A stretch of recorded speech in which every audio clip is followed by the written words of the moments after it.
Hello, welcome. Thank you all for being here today to our second Humanizing workshop. We did this last year, and I'm Nicole Airy, speech faculty and Fly co-chair with Sarah Bossler. So last year when we did the workshop, we focused a lot on what is humanizing and why is it important. Today, I'd like to go a little bit deeper into how we can apply the principles of humanizing both in our online classes and in our in-person classes in our new normal that we're all trying to navigate. That's always evolving, where the lines of online and in-person are kind of becoming blurred.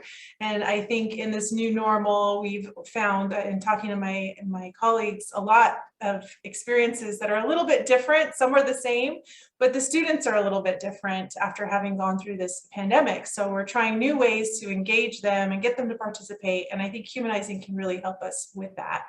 So I really want to focus on the faculty today. Our faculty at Citrus College are doing amazing things, and I'm always so inspired and encouraged when I see what they're doing and the innovative ways they find to connect and meet students.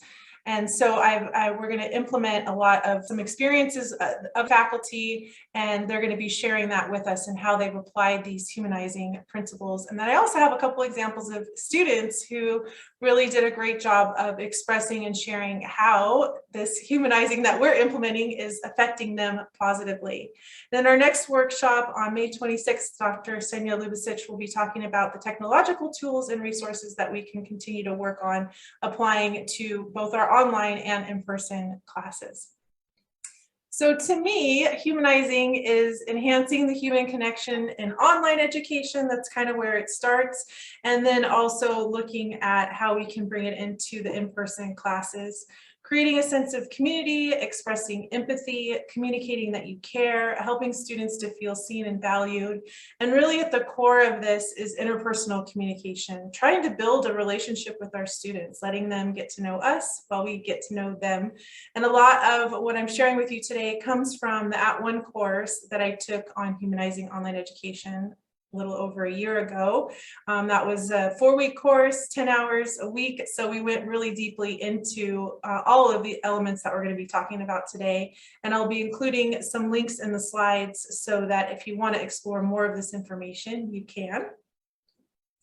So I put this picture with the hands up because whenever I see that in class, it's kind of my indicator that I'm doing something right. I asked the right question because the students are engaged. And so that's ultimately the goal, to get them to want to participate, to want to raise their hand and share what they're thinking or what they're feeling about the content. So a few strategies that come from the @ONE course. One is to communicate to your students that you're committed to their learning. This is something that I kind of felt was implied, and I just recently in the last year or so started including a statement in both my syllabus and in my homepage where I'm saying I am committed to your learning. And I think it helps just to set the tone for the class. Change your homepage frequently. This shows that you're engaged in the course and that you're checking in frequently. It's nice for them to kind of see that change. Encourage questions and respond with a positive tone. This is really important in online, especially if we're giving written feedback, because we're missing that element of nonverbal communication. We might be thinking, oh, I'm communicating really clearly and I'm saying it in a positive way, but the students might actually interpret it negatively. So we have to take care in how we're communicating things, and that we want to make sure we're saying things in a positive tone. Refer to students by name whenever possible. Don't try to be perfect. Instead, just be yourself, your authentic self, and students will appreciate that. Try to give regular feedback on assignments. That's something that I hear a lot from students, is that they appreciate the feedback that we provide, and that's how they grow and they learn. Even the constructive criticism, they are able to build on that, and it lets them know, okay, that I'm going in the right direction, or maybe I need to change a little bit. So I've got an example of our faculty member, Jennifer Miller-Thayer. She does a really good job of creating trust in the class by following consistency, structure. She uses what she calls checklists, and she shared with us how she implements humanizing into her course. Hi, this video is going to share with you some of the tips and strategies that I use in my courses to help provide a more humanistic touch and a more connection between the students with each other and students with me. And I use these strategies in my fully asynchronous online courses, as well as my Zoom hybrids, and my in-person courses will have these as well. So it's not just for completely online courses. These are strategies that work no matter what type of modality you're teaching in. So the first thing that I do is in every single module, I provide a module introduction.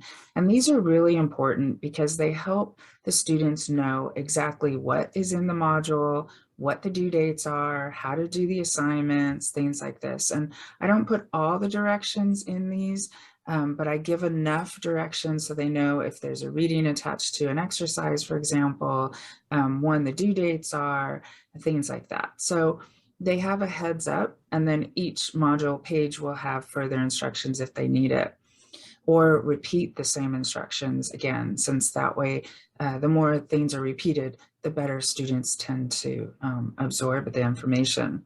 So one of the things that I always put inside my module introductions to help the students is a checklist. Now, this checklist is a short version of everything that is in the module and the due dates. And so this helps students keep track of what they need to complete. And they can download this, they can print it, they can just look at it, whatever they want. They don't have to turn it in or anything like that. It's just a guide for them. And this particular module is broken into two parts. So I have the part 1 checklist and the part 2 checklist. And I also include the last day to drop the course without a W and that date. So I update these every semester or every term with the correct due dates and that information. And that helps keep students on track as well and provides them with some of that important information. Another aspect that I use in my orientation and sometimes throughout the rest of the course are how-to videos. I make these short Zoom videos on how to unlock the assignments and how to move through the modules, because in my modules, I lock assignment pages. So they have to view something or mark something done or submit something to get to the next page sometimes. So they need to understand how that works, particularly in the orientation module, because this is going to be the first module that they're moving through my class. And to put it in a video helps me show them what it's going to look like. So I could explain this in text, but it's not going to have the same effect and impact. I also have a how to access support and help in Canvas, which I explain in my syllabus in text form, but this gives them a video form. So it's a new format and it's repeating that information, but in a visual sense, in an auditory sense, so that they can see and hear how this works. I also require students to turn their assignments in Microsoft Word, which they have free access through with Office 365. So I have a how to access 365 on here so that the students know how to do this.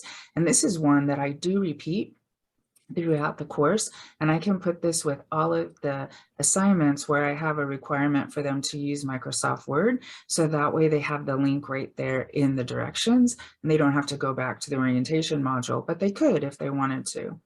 I also use something called soft chalk lessons, which not a lot of instructors use. So I have a how to use those and what they mean and what it looks like so that they have some understanding of that.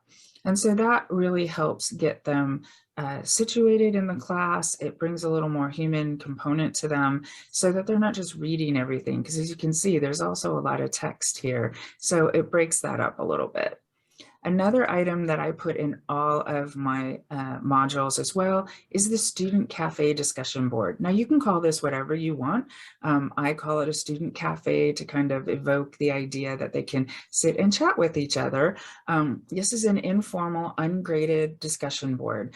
And I explain to them as I'm showing you my directions on purpose. So these are something that I've developed over time in practice in using these.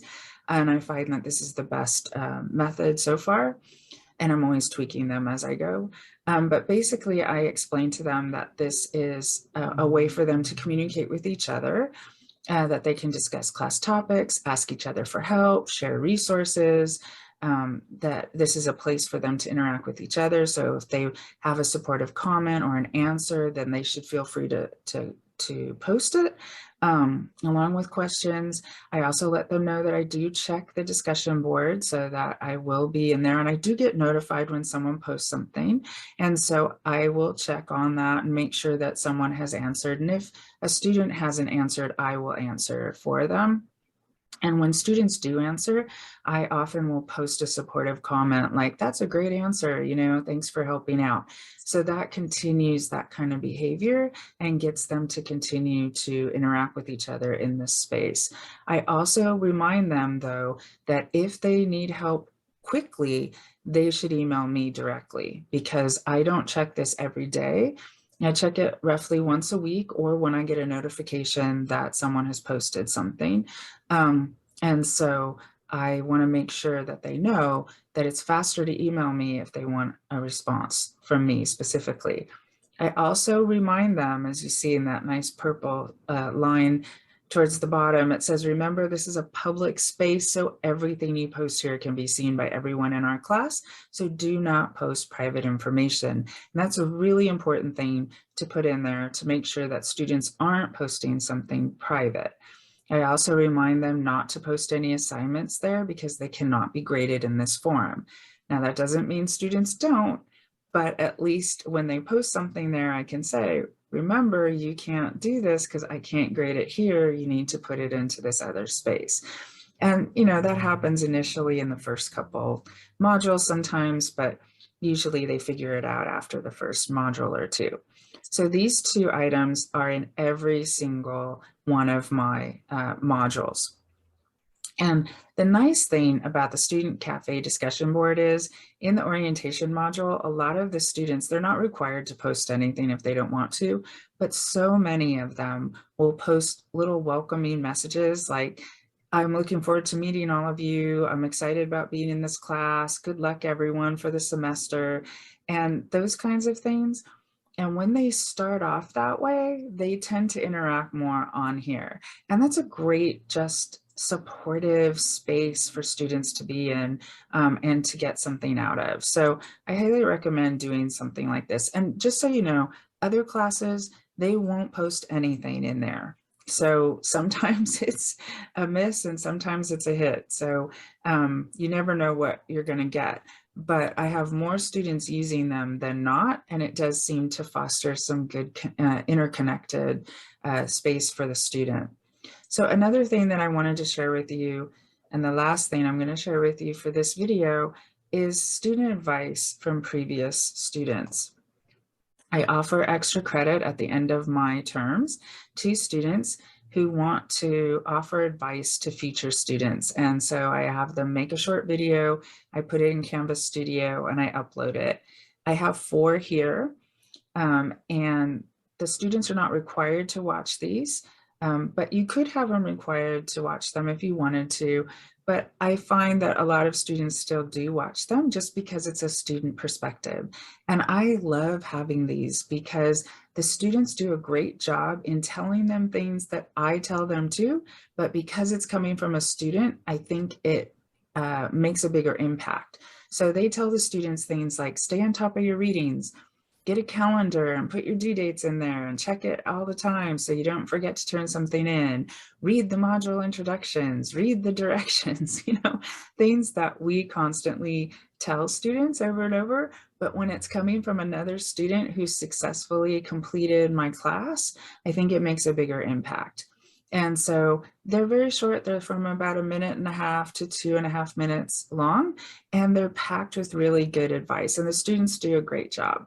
So I highly recommend doing something like this. And the students at the end of the semester who want a little extra credit are more than happy to do these kinds of things. I have other options too, so students aren't obligated to do this if they want some extra credit. So I do like a reflection option and things like that, so no one has to feel pressured to make a video if they don't want to. But these videos are something then that I can provide for future classes, and that adds another humanistic perspective or contact or touch point so that students are getting a video contact with a person instead of something else to read. So I hope that these are all very helpful suggestions for you.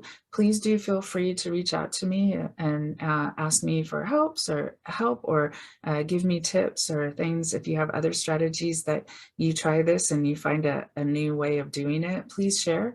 I'm constantly tweaking what I'm doing too, and I love to get new information and new ideas. So thank you. Thank you, Jen. That was really good. I love the student advice. I never thought of doing that, and I think it could be really helpful. Have any of you incorporated a student advice section into your classes? No? I use Padlet. Oh, okay. And so I have sort of a Padlet for people who aren't familiar. It's an online Post-it note board. And so I ask students to share advice that they have. It's just sort of a building board so students can scroll through and see what students recommend. It's kind of a nice visual presentation. And it's interactive. I think I remember doing that in one of the @ONE courses. They had incorporated a Padlet and you could see all the past things that people had said. Yeah, Amber? Well, I think it's a great idea. Yeah, sounds like something that would be really fun for the students also to you know, create a video. It's always interesting to see how they produce it and everything. So I like it. It's the next slide. Okay, so strategies continued.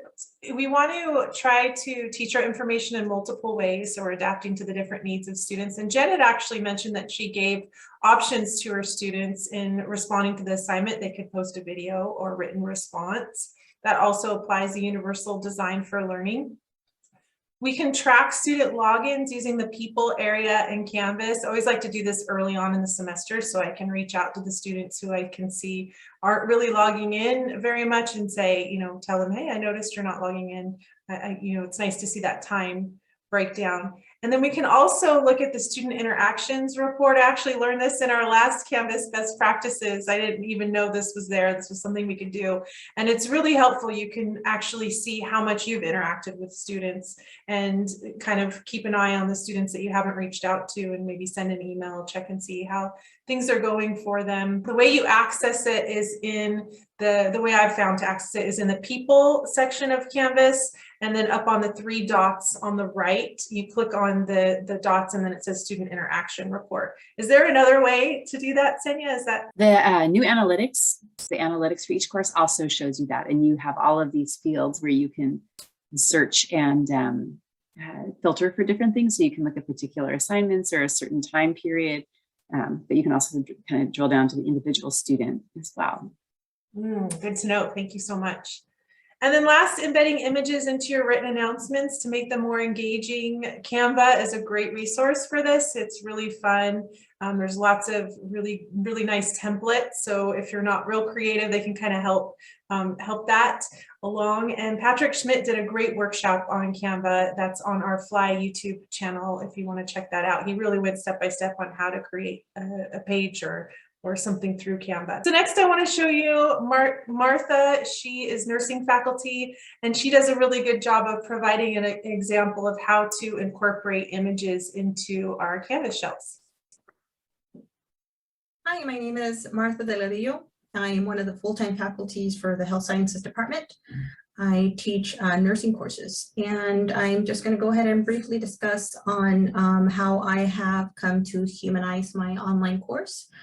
When I first started online teaching, which was here at Citrus College a couple years ago, I had no idea of how to pursue this at all. I started with a course, and when I was kind of handed this course, I guess, was more of an outline with PowerPoints embedded, and I truly believe that, you know, that could be enhanced for sure. I took the Introduction to Online Learning course. It was an excellent course, and I've learned a lot of different techniques and media on how to incorporate different styles of learning and why certain rules and regulations and certain specific details were very important. So do I believe that that it has evolved? It definitely has evolved, the course. And I believe that it is connecting. It's having students connect with one another, connect them with their instructor. I just briefly just wanted to show you a brief example. In fact, I just worked on this module a couple of hours ago. I work on my modules and then I just go ahead and post them at 6 o'clock in the morning. And so how do I humanize the class? Well, one thing that I really do like to do is, and I didn't do this in the beginning, is embed images. I feel that that's very important. And I like to embed sometimes, you know, these statements, you know, you didn't come this far, can only come this far. We're halfway there. And I do that and I change my images frequently. So to meet the current needs of the class, or perhaps where are we in the season? So students in my class have a couple of options on how they submit their assignments. Now, at first, it was just a read the assignment and respond, read the assignment and respond, read the assignment and respond. I just felt that wasn't enough. You know, I really needed to incorporate some media, some videos to really reinforce the material that they're reading. So I did research. I looked at all my topics and I said, well, you know, I need to really be able to reinforce the material. And the best way to do that was through media. And in doing so, I had to be conscientious about how lengthy these videos are. Where am I going to get these videos? Well, we have the Hayden Library, Films on Demand. That's where I use my videos from. And the nice thing about it is they can come in segments. They don't have to watch a 30-minute video. So I learned how to do that through the help of the online teaching course. And each focus has some form of media with it. I think that's important to reinforce. And what I also recently started doing was adding something called a teacher's reflection, because I have experience as a nurse, and you know, how do I share that experience with you based on what you read? How can I deliver, share a personal experience? And so I do that in my modules. I feel that's important. And I recently started doing something called teacher reflection. Again, it's humanizing the course. And recently I said, well, why not also As I read wrote this? these theories, I reflected and thought about all the previous hospitals and organizations where I have worked. So not only am I typing this and having them read it, but I also felt, well, they probably need to hear the teacher's voice. And again, that's follows those principles of humanizing the course. And I do embed images here. I embed these images from the Unsplash, and again, it's found in Canvas, in the Canvas course. I didn't have this when I first started, and so now I feel it's just very important to bring these types of styles into the online class. One thing that I do is I like to go ahead and assign assignments where they record themselves, because that helps them practice oral communication skills. However, I have to model that, so I record myself using Canvas Studio every week. Every week, I go ahead and discuss what the assignment is, what they're going to learn, what they're going to, and what the directions are for the discussion post. I do give them options. So this is just a quick. Hi class, it's Professor Delgadillo. It is now week 11. And for this week, you are going to read chapter 9. So again, in the beginning, I didn't have any of this. I didn't do any of this. But I felt that it was just very important for students to really receive a good online learning experience. I love her idea to highlight kind of what they've gone over in the week, the instructor reflections, and also the videos. I can imagine the students really appreciate that engagement in the class and seeing from her and hearing from her presence. And then the images are always fun. That brings the course alive. So next, let's look at Teresa. And Teresa also incorporates a lot of images into her course.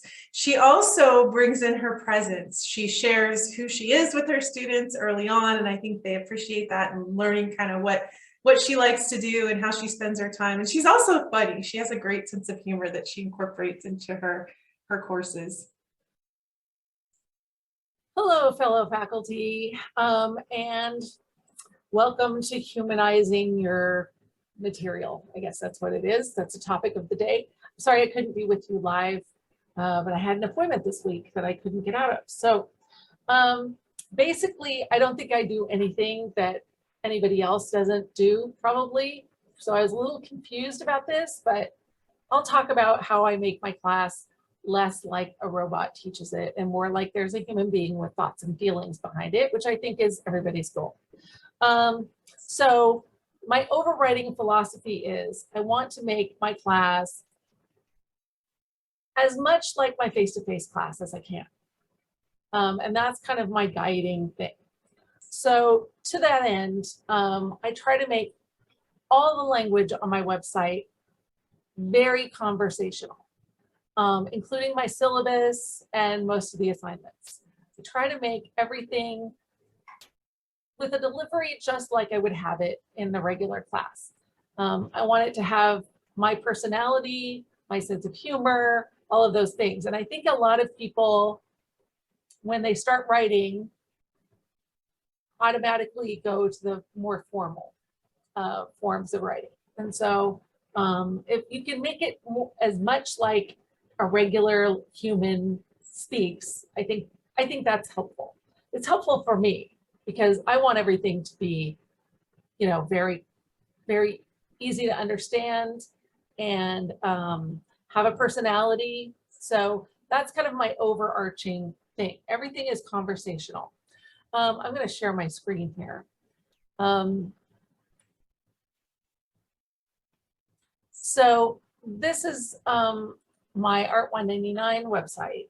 And the first thing that people do when they come to the site is they would go to here, start here, the introduction tour of the website, first week assignment, click on this first. The first thing that I have them do is click on this, which is a little video tour of the website, and it explains how the modules are designed to be used and when stuff is due, and how I'm kind of a control freak in my online classes. I like people to work the modules in order. And so I have it pretty locked down so that one thing won't unlock until you complete the thing that came before, if that makes any sense. So anyway, so I have that. So students do that. And then I always, in every module, I have a little intro page because that's what I do on my regular class, right? I have an intro page that introduces the material for the week, and I talk a little bit about what they might find hard to understand or where they might go if they're having trouble, that kind of thing. I have a little intro. And that is typically written. Yeah, I have a lot of GIFs too, so don't be shocked by all my GIFs.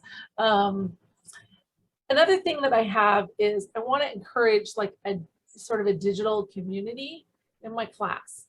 So I want to give students a place where they can chat, where it's not about necessarily answering my questions or answering the questions of other students. So so to that end, I have like this module that's just devoted to that. And I offer students the chance if they want to have like me set up a special discussion group, I will do it. So study groups, people can talk about the last movie they saw. I also have a link to my office hours in case people are looking for those. And I have this little video, which is the exact PowerPoint video that I have in my regular class. When you show up on the first day of my class, I go over a little PowerPoint about where my office is, how I always have candy there. If you come by my office, I'll give you candy, that kind of thing. I also talk about my personal life because I'm not a robot, I'm a human being, and I have a kid who has pictures on Instagram that I steal and put in PowerPoints. So that's what I did here. He doesn't know I have these, by the way, don't tell. And some pictures of my dogs. And then I also talk about my hobbies like poker. So again, I want them to know that I'm not just a teacher bot. I am a human being with thoughts, feelings, and everything else. So, and I think that just really helps. Another thing that I like to do is I will have video recaps of assignments. You know how like in your regular class, you have a whole bunch of people who miss number 3 And so how after the test, when you're handing them back, you're like, a lot of people missed number 3. Here's what I was looking for in that, and here's where you might have missed points. That's what I do every single week in a little video announcement.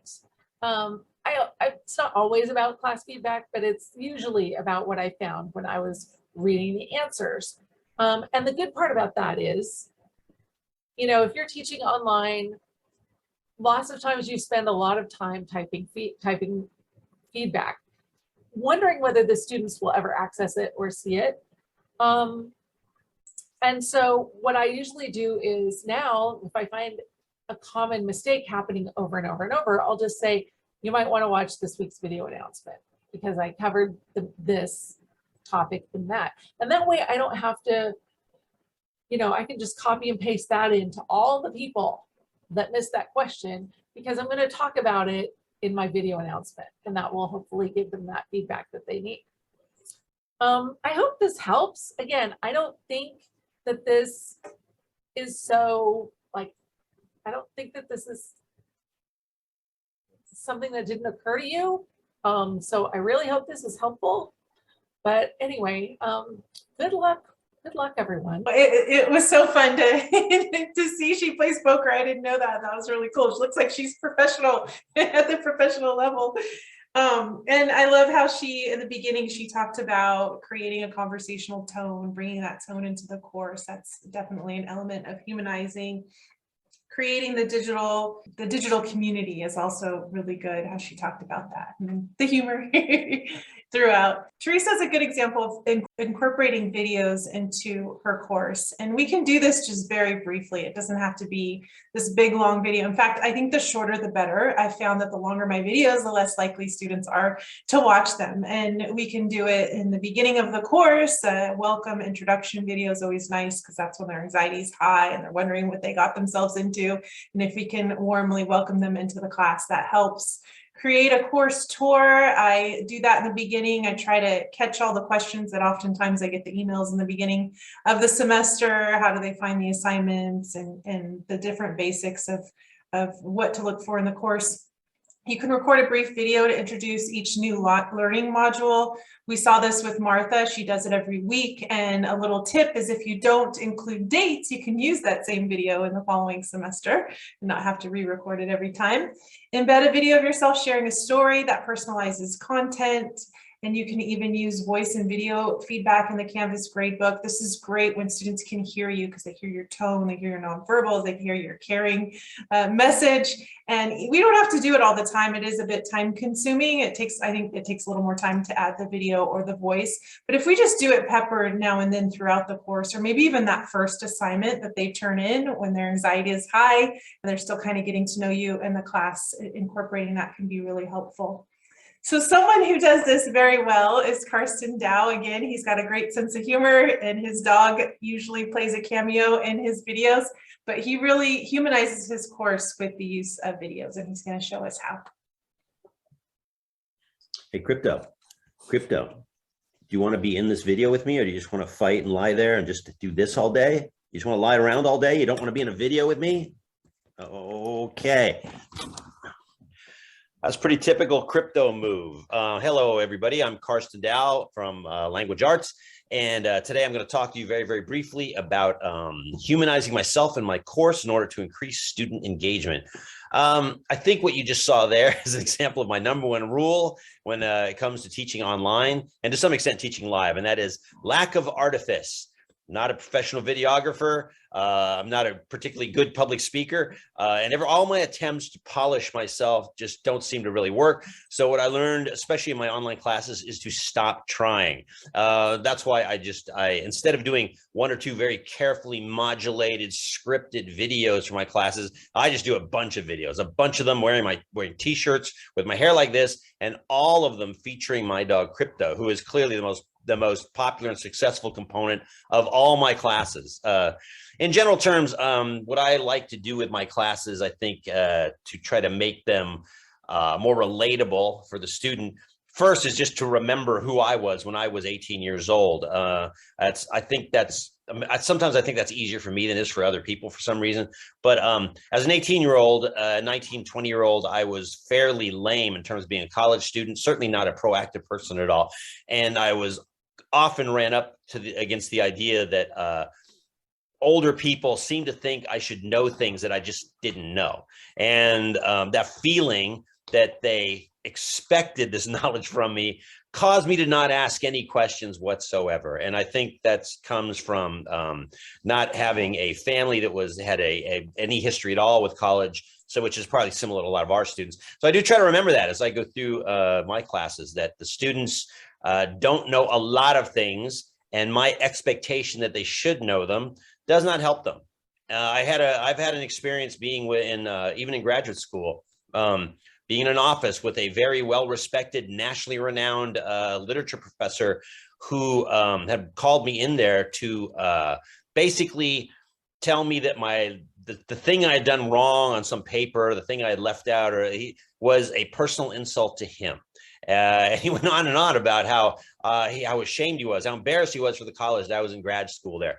And I remember at the time, besides being mortified completely, I just remember at the time thinking, I'm never going to speak to this man again, ever. And I did what I had to do to get through that class. But that's always stayed with me, that idea that, a person can be in a position to actually teach somebody, yet not take advantage of that position because they are so invested in their own sense of self-worth and importance. So part of the idea of increasing student engagement for me is also to just keep demystifying the teacher as this position way up high, spewing volcanic knowledge. And also to remember that students are, as people, they are interesting, and just to remain interested in students. In my classes, I begin every single class. I do the roll each time. I always ask the students a new question every time. They don't know. The questions might be something simple like, hey, what is your birthday? And I will prove to them that if there are 25 people in a room, 2 will always have the same birthday. Or I might ask them, if I have a little more time, I'll ask them, hey, give me a 2-sentence version. How did your parents meet? And I don't make every single student. If students aren't comfortable answering, I don't make them do it. But I'm interested in those stories. I mean, it's how many dogs do you own? Why do you have that hairstyle? all those things. Once the students get the sense that I am not there to judge them, but I'm actually honestly interested, I think they do respond to that. And that's one thing I try to do. I think the other policy I try to have in all my classes is to be flexible but firm, which might sound contradictory, but by that I mean that I try to remember, again, who I was as a student, and I try to appreciate the complicated lives our students have. And so I am flexible when it comes to students saying, oh, this happened, I can't turn this in today. Is it okay if I do this, et cetera, move something around? I'm flexible about that. On the other hand, I'm very firm, and I don't move at all when it comes to my assignment requirements. For example, I might have a paper due. Paper's got to go through 3 stages. Each stage has to be okayed by me, which means it might take 3 or even 4 attempts before that stage is done, and then you can move to the next stage. And so if students are falling behind and trying to catch up, that's fine. I let them. I don't have a problem with that. But they have to do the exact same work that all of the other students did. And I try to make all my policies clear, not just on my syllabus, but in these videos, which sort of repeat a lot of the information. And throughout, I make them take a quiz on the policies. Everybody's aware of that. At the end of the day, I think a couple of times in my tenure evaluation review, I've read that students they've said about me, this class, I think I don't like the grades. I think the grades are too hard. But I like what the instructor's doing. And I think, okay, that's basically what I'm trying to do here is have students, appreciate me, and then I'm a person who's actually trying to help them in some way, but still accept that the grade standards are the grade standards because they've been explained and I haven't deviated from them. That's basically it. I hope that helps somebody somewhere out there. In the meantime, I will end this video as I end all my videos in my class. Let's see what Crypto's doing. What's up? Oh, Crypto, why? He's not doing anything else. All right, guys. Thanks for listening. So you can never go wrong if you include your pets in your videos. I love Crypto. It's so cute. And I loved his explanation of flexible but firm. I think that's really good. And getting to know the students, asking them the birthday question, how their parents met. That's a fun way to engage them. So next I want to show you Denise's video, and she kind of does something a little bit different. She does a great job of creating a sense of community with her students online digitally by using Microsoft Teams. Hey there, faculty friends. If you're wondering why this presentation is recorded, it's because if everything is going according to schedule, I am in lab right now.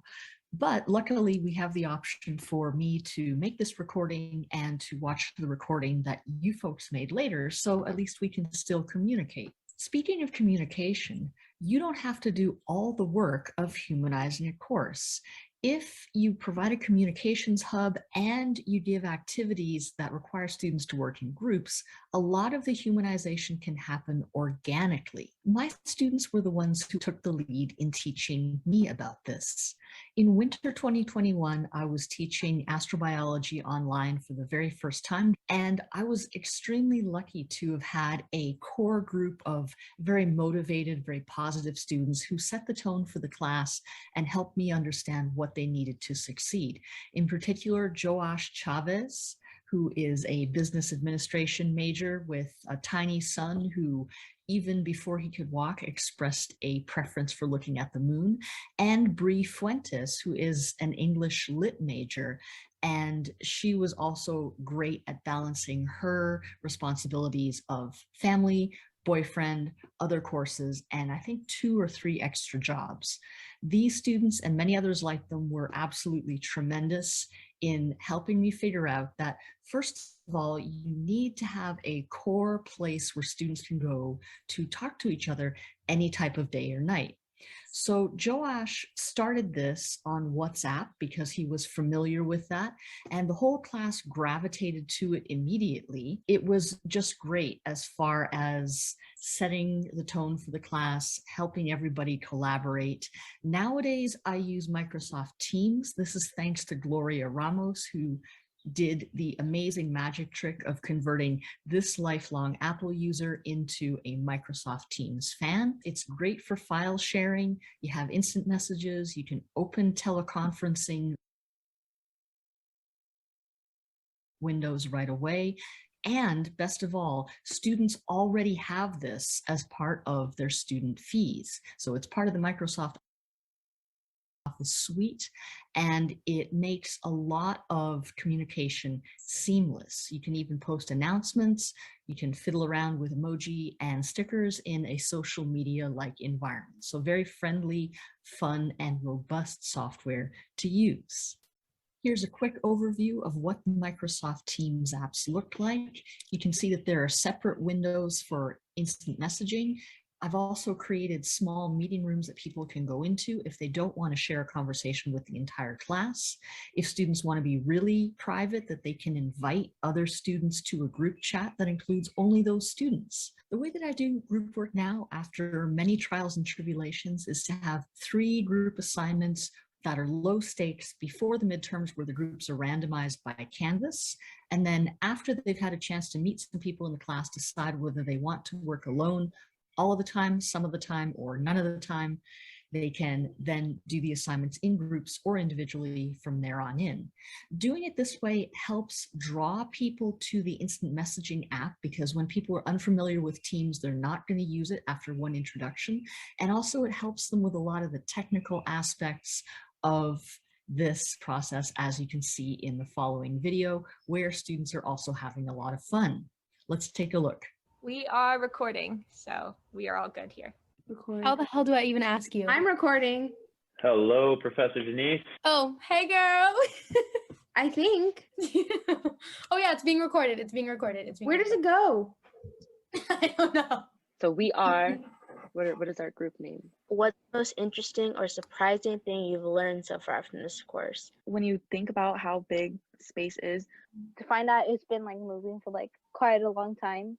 Also, how much more there is to astronomy than I actually thought. How the planets are formed, you know, just out of gas and a few elements of pressure and heat, and here we are. I really honestly did not know that math contributed to all this. Like with the Khan Academy, I can say I feel a little more confident in like those, you know, mathematical type of things that you need to have incorporated to really understand astronomy. So that's been the most interesting thing for me so far. That there was that much potential to live anywhere else besides Earth. For me, probably all the different kind of animals that Dr. D keeps putting on like the beginning of all of our lectures. And then the little, I forgot what they're called, but the little like polar bear water thing.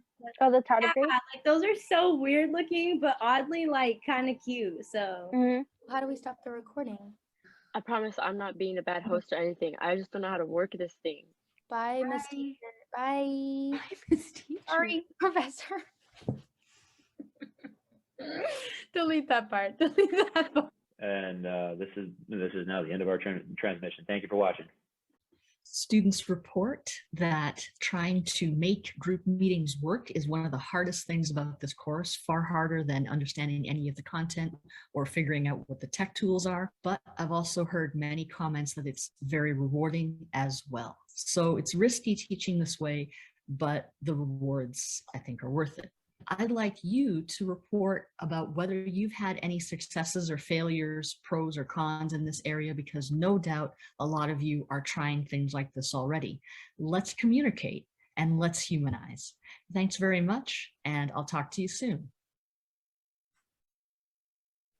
So I love seeing the students interact with each other. Great editing on her part. I know that's not easy to do. And it was just so great to see them having fun and figuring it all out. And I love her idea to build to the groups and kind of have them work together with different people, low stakes. And then in the end, they can choose whether they want to work on their own or work on in the group. That was really good too. Now I'd like to share with you a clip Nora Sullivan, biology faculty, put together in order to share with us how she engages students before the course even starts. Hi everybody, my name is Nora Sullivan, and the little engagement tidbit that I would like to share is how I have created a Google site to reach out to my students before the semester starts. So some people call this a liquid syllabus. I guess it's sort of like that, but I think of it more as a outreach effort and a way to welcome and inform my students before we get started. So the reason that I set this up is actually to solve a problem that I was having. Biology 124, the main course that I teach, it's a biology majors course, it is pretty much always full. And there's a long wait list, and the students on the wait list don't get all that information. They don't have access to the Canvas site before the semester begins. And so I needed a way to communicate with everybody, waitlisted or not, before we got started so that nobody started out behind. The class is a pretty intense class. It's a 5-unit course. We have a 3-hour lab every week and a lot of lecture material. And it's pretty intense. So I want everybody to know what they're getting into before we get started. So I created this site outside of Canvas, just on a Google site, and share this with my students well before the semester begins. I've recently learned that you can actually include this in the course catalog, so students can look at this page before they even register for classes. I haven't done that yet, but it's on my to-do list for soon. All right, so here's what my site looks like. I want to make sure that my students are welcomed. I want them to know that this class is for them. I want them to start getting excited about it the moment that the first contact they have with the site. And I want them to get to know a little bit about me and my personality and basically what they're getting into. So here's my front page. I've got a front page and then I've got some additional support pages. My front page has a welcome, including a short video with some fun stuff that I want them to get excited about. I give them info about how the course works, what their assignments are going to look like, things like that. Basic course info, how to reach me, and some course expectations, both what they can expect from me and then what I expect from the students as well. The most common questions that I get, especially before the semester starts, is what materials do I need to have? So I have links for all of that available here as well so that people can get started ahead of time. This helps them maybe buy books a little bit less expensively, things like that. It's helpful for students that way. And then I give them a guide to what to expect for the first couple weeks of the semester. This is particularly helpful for students on the wait list who can't get on Canvas. They can at least see what's going on, and then we can coordinate their situation so that they're not super behind once they do get started. Right. In my support pages, I've got other things like how to succeed in the class that gives tips for what to do before, during, after class. And then course format, we've got both a lab and a lecture, so I include information for how those work in both ways. And then everyone wants to know about grading, so I've got information on grades and how those work. Finally, I've got the fine print, which is all the stuff you have to put in your syllabus, but nobody actually wants to read. That's all on here as well. And then the resources for biology majors that I've been gathering. This includes some extracurricular activities, clubs they might be interested in, programs like Bridge to the Geosciences and Pathways, summer research experience, things that I know my biology major students would be interested in. Right? And as long as I'm here and I have an extra 15 seconds or so, I want to talk about one other thing that I use to help with course engagement.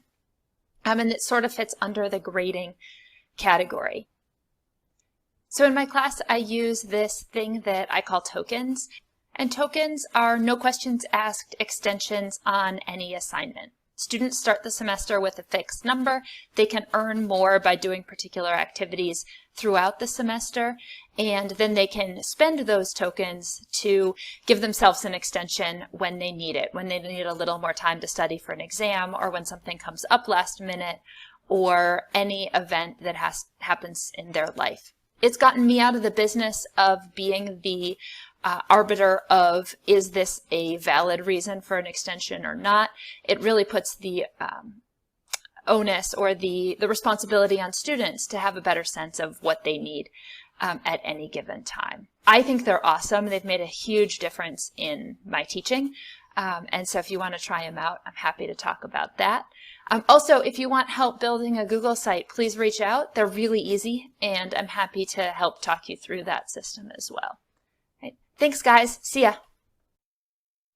It was so helpful to see how she put together her Google site, and she made a class that I'm sure is very intimidating for students, very inviting and approachable. And I loved all the content that she had in the beginning. And the idea for tokens is such a great idea. I want to learn more about that. Amber, are you ready? Yes, I'm ready. Amber with us live.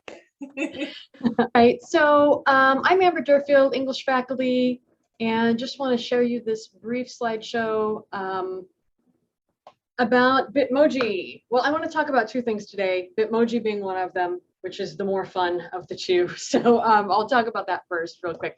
So bitmoji.com is the website where you can visit to create your Bitmoji, or you may want to use the Bitmoji app, which you can also use to create an account and make your Bitmoji.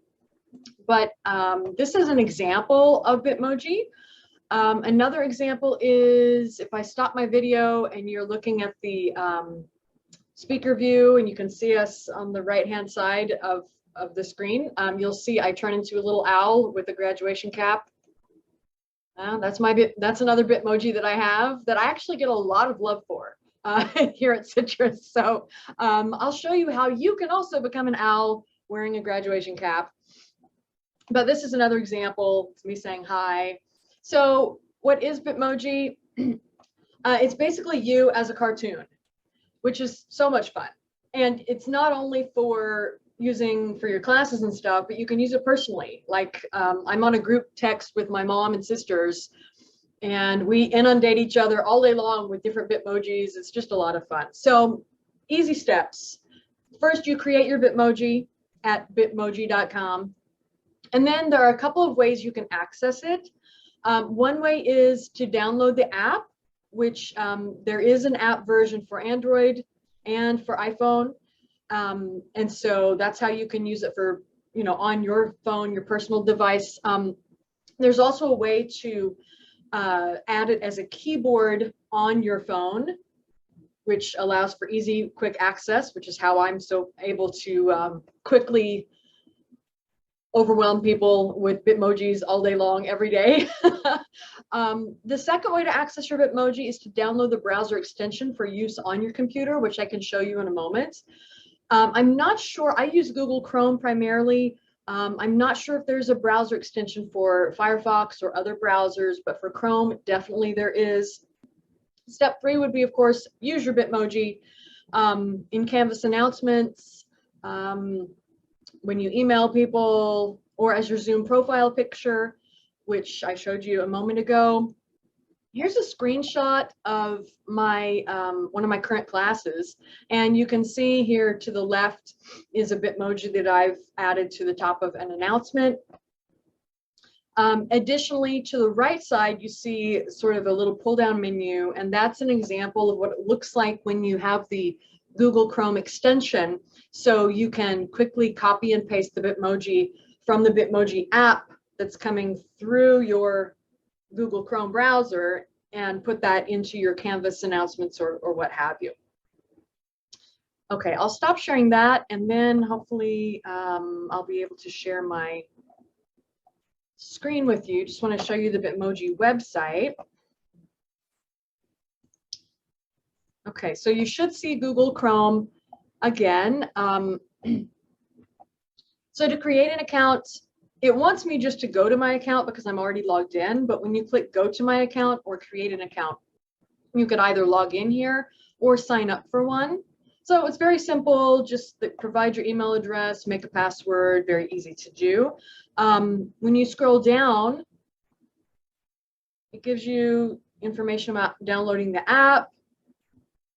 And then at the very bottom, it gives you the option for downloading it for Chrome for your desktop.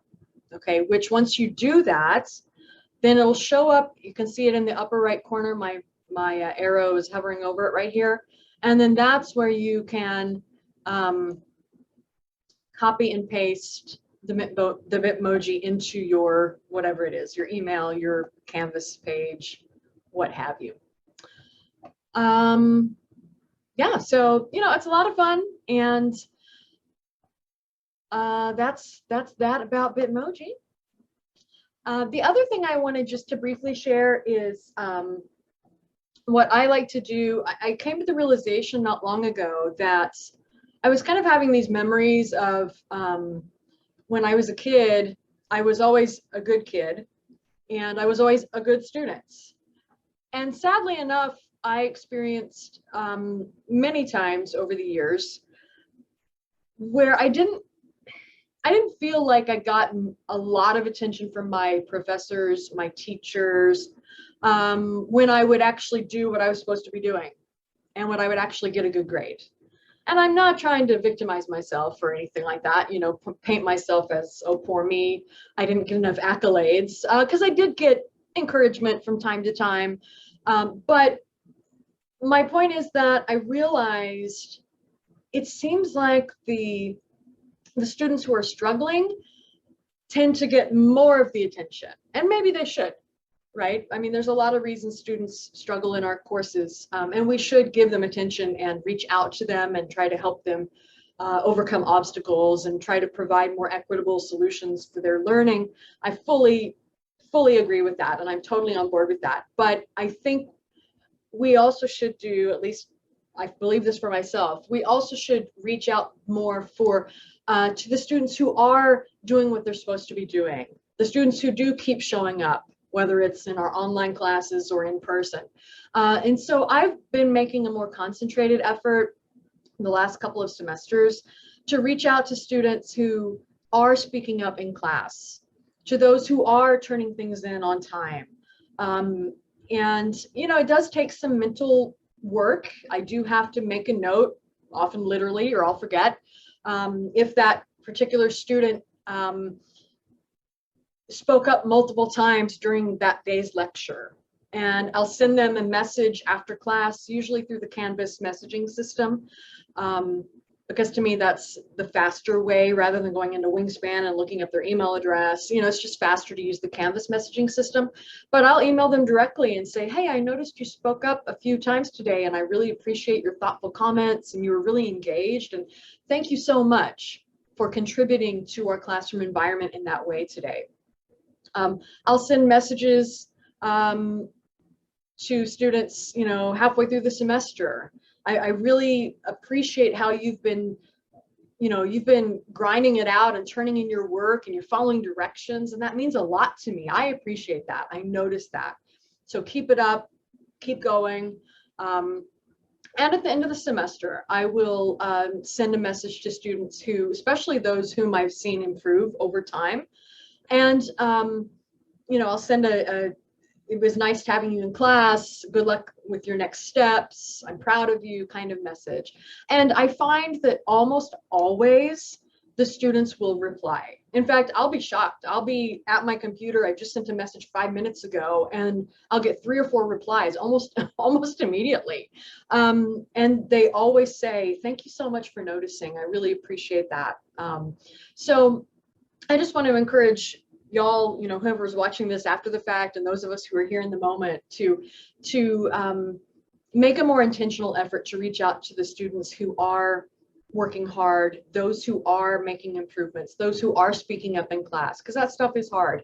And I've noticed that it definitely boosts the morale in my classes. So that's my advice for today. Do you guys have any questions or anything? Yeah, thank you, Amber. That was so good, and thank you for sharing that to highlight the students that are doing well, and really to pay attention to that. That's such an important point. And thanks for sharing the Bitmojis. That's so fun. I didn't know how to do that. I've seen them. I see them when you have them, and that's really cool. Thanks. Yeah, what a great idea. All right, so one last thing I want to share with you all is the student perspective I had mentioned before. So in the beginning of my class, I like to really try to get to know my students as much as possible and getting information. And this is one of the things that I do. And these questions evolve every semester. They're a little bit different. And with Humanizing in mind, I was coming up with these questions. And so I really wanted to know what students' positive experiences were with their education here at Citrus, and even in the past, because this helps me to kind of pinpoint what works for them, what doesn't work for them, how can I adapt my teaching to their particular needs. And so I gave them 2 options. I said they could either post their written response or they could post a video. And I also made this so that it wasn't a discussion. The stakes were very low. I told them, you know, I'm just looking to hear your perspective. There's no right answer. I just want to learn about you. And it was also the first, for many of them, the first video that they had posted into the course. So we haven't even talked about public speaking or delivery or organizing your message, and they still came out really great. I was so happy when I was watching the videos. And so I wanted to share them with you. I found a couple, I got the students' permission. They said, yes, go ahead, share. So I have a couple here I'd like to highlight. And this is Jasmine. Hi, my name is Jasmine. This is for assignment 1.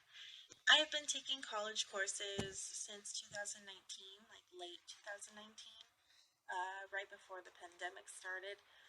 I have completed probably about 8 or 9 courses in total. I have probably about 30 or 40 credits left.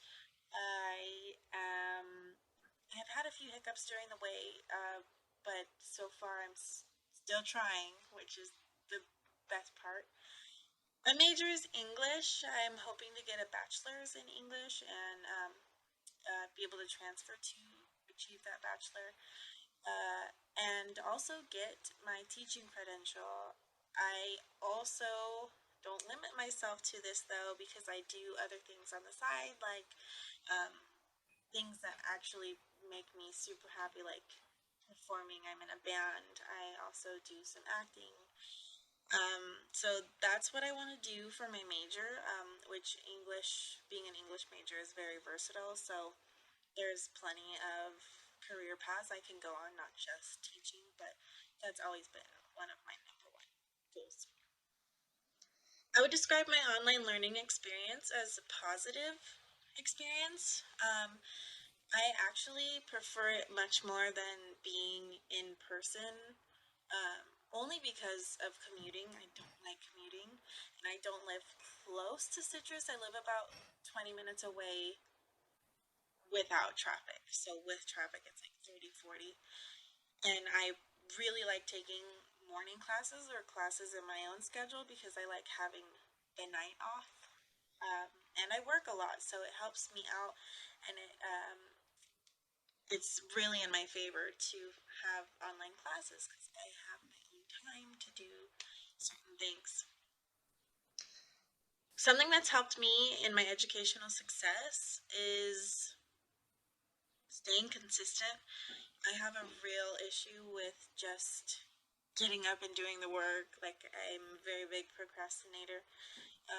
So I noticed that when I keep myself going, not just with school, but with, let's say I get up, I make my bed, I go work out, I do homework, just staying consistent throughout the day helps me focus more on the things that need to get done because I'm in such a like inertia of motion to just do things that I'm just ready to go and ready to get everything done.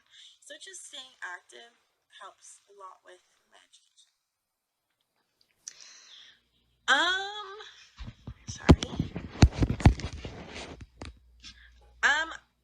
A lot of my teachers I've had a really good experience with. Majority of my teachers in elementary school, in college, in high school. Sorry, that's my dog. They've always just been really encouraging and inspiring. Um, Specific instances, I still talk to my middle school teachers who helped shape my world because they didn't just care that we passed the class, they really cared about who we are as people and our hearts and what we wanted to do, and if we were having issues. They were just always there for on a more personal level than just being a teacher. An example of how a teacher has demonstrated that they care about me and my educational journey, specifically in college, this this past summer my dad passed away, and it's been a rough journey for me. And right before the fall semester was going to start, so it was like I wanted to continue my studies, but I just didn't know if I could. And so I went for it, and Professor Fossum, she was in argumentative writing. She just was so kind and always just like, if I needed something, she just let me work kind of on my own terms and understood and pushed me in a way that was just like, any feedback she gave me, anything she said that was just really worth my time. And she really did a great job of sharing with us the impact that her Professor Fossum had on her in helping her through a tough time. And it's important to remember that our students are going through a lot. We don't always know, they don't always tell us, and to just, be supportive and know they're doing the best they can at any given moment. I really believe that. So one last student I want to show you is Brittany. Good morning, Professor Airy. My name is Brittany Bruner. I'm really excited to be in this class. I have been at Citrus actually for 2 semesters, but I was a student back when I was 18. I'm actually 30, going to be 31. So I've done about a year at Citrus. I've been a nurse for 12 years. I am trying to get into a master's program and needed some prerequisites done for that. So I'm back. I work 3 12-hour shifts, so it does give me a good amount of time to focus on school. I guess my major would be nursing, but I'm already a nurse, so they put me as nursing, but I'm more of a general ed just to get some of those classes done. Past teachers that I've really been impressed with. I like when teachers, reach out personally, make it more of a personal experience. I do like the online learning platform. I kind of am a hands-on learner just because being a nurse, I do better doing and practicing. So it's really helpful to me when we do videos or when we can speak as a class, even in a discussion board. It does help me kind of, gather my thoughts better on the material. Like I said, I do better learning. I feel like I do better learning in person, just because that's what I'm used to. I'm used to face-to-face conversations with patients and other doctors. So I do miss that portion of learning right now, but it is easier with my 4 kids to do online. So I'm really excited. I like feedback from teachers, negative or positive. As a nurse, I'm used to getting negative feedback and taking it with a grain of salt, so I do appreciate any of that. I do want to get better at my public speaking. I do want to say less when I am speaking to, I do a lot of training for other nurses. I am on the board committee for Foothill Presbyterian Hospital, so I do a lot of public speaking, and it's something that I've always liked, but I do want to get better at it and expand my vocabulary, things like that. So thank you so much. I'm excited for this class. Have a great day. Bye. Brittany's amazing. She's got 4 kids, full-time job, and she's going to school. And she talked about the importance of instructor presence. So definitely the impact of humanizing. In conclusion, thank you all for being here. Thank you to the faculty who participated and to the students. I just want to highlight a couple of workshops that are coming up this summer. We've got the Humanizing Online Ed workshop, so the 10-10-10, which also kind of goes into some elements of connecting with students. There are a couple self-paced humanizing course and how to create a video if you'd like to do more of that in your classes. And Fly will also support you in funding to go to these workshops. If you'd like to participate in the summer workshops, make sure you submit your form by June 13th. Thank you.